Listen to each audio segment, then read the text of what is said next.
Meanwhile, a wave of protests has swept through various states as drivers and truckers express their dissatisfaction with stringent hit-and-run provisions in the new penal law, with a nationwide transportation strike entering its second day on vehicles lined up outside petrol pumps as fuel supply was impacted in cities across the country.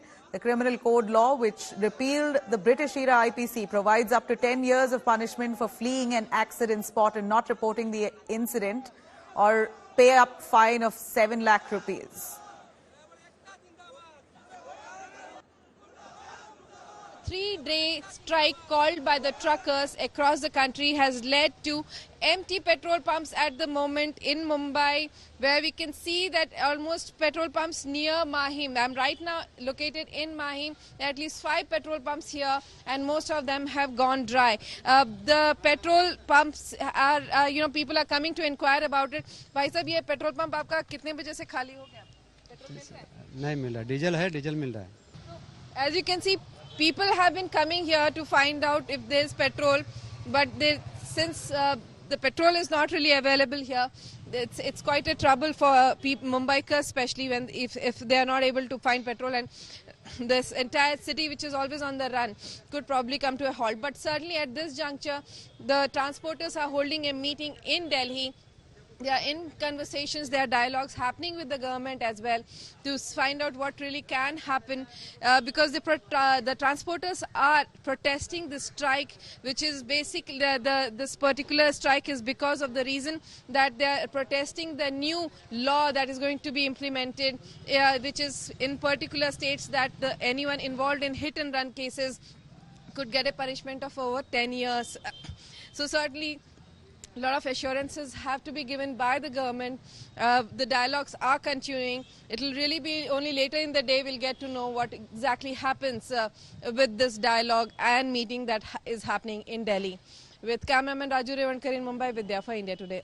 रात को 12 बजे 3 बजे dry हो गया, 4 बजे खत्म हो गया, ड्राई हो गया था. अभी आसपास है पेट्रोल, आपने कुछ पता किया है? आसपास में बाइक वाले लोग बोल रहे हैं कि नहीं है किधर ही पेट्रोल. 3-4 पेट्रोल पंप चेक किया हूँ.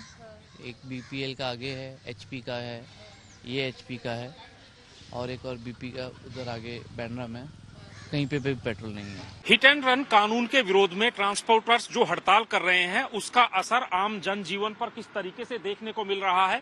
चंडीगढ़ की तस्वीरें आप देख सकते हैं कि पेट्रोल पंप पर बैरिकेडिंग लगा दी गई है और यहां पर पेट्रोल बिल्कुल खत्म हो चुका है, डीजल खत्म हो चुका है.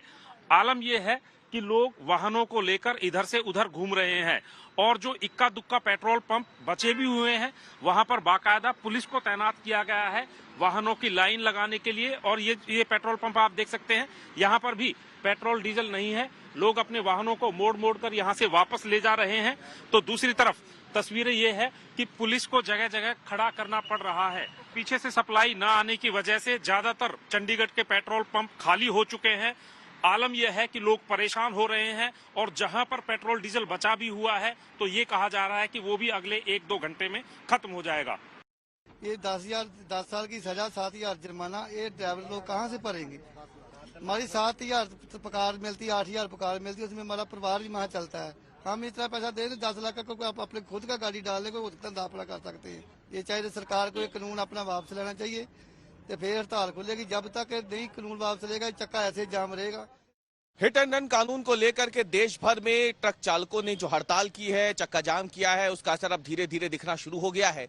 मध्य प्रदेश की राजधानी भोपाल के पेट्रोल पंपों पर सोमवार शाम से लंबी लंबी कतार जो है गाड़ियों की वो दिख रही है. मंगलवार सुबह भी तस्वीर बहुत ज्यादा नहीं बदली है और इसके पीछे की एक बड़ी वजह है कि पेट्रोल और डीजल लेकर के जो टैंकर्स पहुंचते थे पेट्रोल पंप पर, वो फिलहाल नहीं पहुंच रहे हैं और इसकी वजह से जो स्टॉक है वो कम पड़ सकता है. और इसी डर से जो वाहन चालक हैं वो बड़ी संख्या में पहुंच रहे हैं पेट्रोल पंप पर. ये तस्वीर बताती है कि कहीं कोई आपात स्थिति बन गई हो, ऐसी एक तस्वीर जो है वो इस समय पेट्रोल पंप पर देखने को मिल रही है. हम लोग का कोई नहीं है, जो कानून जो नया बना हुआ है उसको सरकार वापस ले. हम लोग परसों से है, अब जब तक ये हड़ताल टूटेगा नहीं तब तक हम लोग हड़ताल करके ही रहेंगे.